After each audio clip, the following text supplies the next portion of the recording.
मैंने अभी प्रारंभिक तौर से देखा है, इसलिए ये निष्कर्ष निकालना कि प्रगति की स्थिति क्या है वो अभी प्रीमेच्योर होगा। आज हम लोग जानकारी करेंगे। कल मुख्य रूप से प्रगति की बजाय मुख्य रूप से लोअर पिंस पे जो राम कथा का कार्य हुआ है, जिसको पत्थर के म्यूरल बनाए गए हैं, और जो परकोटा में ब्रॉन्ज के म्यूरल बनाए गए हैं, उनके बारे में चर्चा थी। क्योंकि हमारे जो आर्टिस्ट हैं श्री वासुदेव कामत जी, वो पुणे से आए थे। उन्होंने उनको देखा, अपनी राय दी है।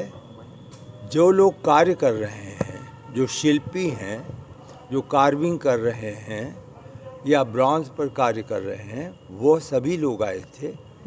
तो सब चर्चा वहीं तक सीमित थी। कल हमने अभी अलग अलग से निर्माण कार्यों की समीक्षा प्रारंभ नहीं की। कल, आज और कल में हम निर्माण कार्य की जो भी प्रगति है या कठिनाइयाँ हैं, उसके बारे में आपस में मिलकर चर्चा करेंगे। यह अवश्य है कि आप खुद ही जानते हैं कि कुंभ के कारण बहुत यात्री जो कुंभ में गए वो अयोध्या में भी आए हैं, और औसतन लगभग प्रतिदिन 2 लाख के ऊपर हमारे यहाँ जो श्रद्धालु हैं वो पहुँच रहे हैं। इतनी संख्या में श्रद्धालु आने से निर्माण कार्य में थोड़ा सा बाधा पड़ रही है, क्योंकि सबसे अधिक प्राथमिकता श्रद्धालुओं की सुरक्षा का है। उसको हम पहले सुनिश्चित करते हैं, उसके बाद ही निर्माण कार्य करते हैं।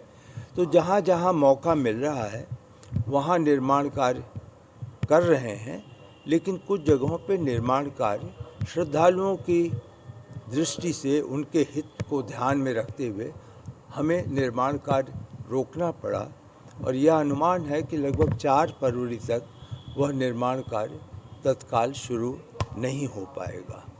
तो इस प्रकार की समस्याएं होती हैं, हम अनुमान भी लगा सकते हैं, और ऐसा अनुमान था भी हमें प्रारंभ से कि लगभग 15 दिन कठिनाइयां आएंगी।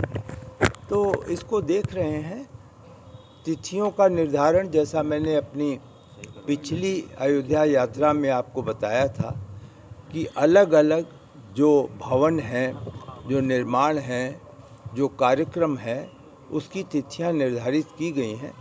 अब उसके सापेक्ष हमारी प्रगति क्या है, कमियां क्या हैं, उसके बारे में आने वाले 2 दिन में देखेंगे। बाबूजी, इसके अलावा महाकुंभ में लाखों की संख्या में पब्लिक भी आएगी मौनी अमावस्या पे। इसको देखते हुए कुछ लाइनें बढ़ाई जाएंगी दर्शन अवधि की। ये ट्रस्ट के क्षेत्र में है और पुलिस विभाग के कार्य क्षेत्र में है। इसके बारे में मैं आपको कोई सूचना नहीं। राम दरबार की प्रतिमा भी स्थापित होनी थी, कब तक?